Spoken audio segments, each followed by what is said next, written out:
Hello everyone, welcome to my YouTube channel. Today we are going to solve this very interesting problem from the number system in which we have to find the number of factors of 720. So we know if any number is written in the form of a raised to power p times b raised to power q times c raised to power r and so on, then number of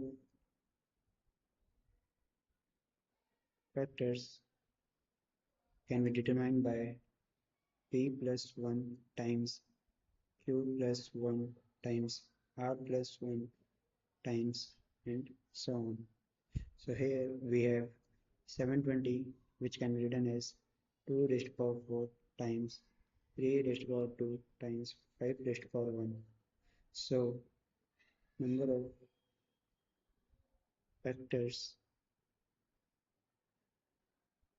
of 720 can be found by 4 plus 1 times 2 plus 1 times 1 plus 1, which is equal to 5 times 3 times 2. And solving this we get 30. Thank you for watching this video. See you in the next.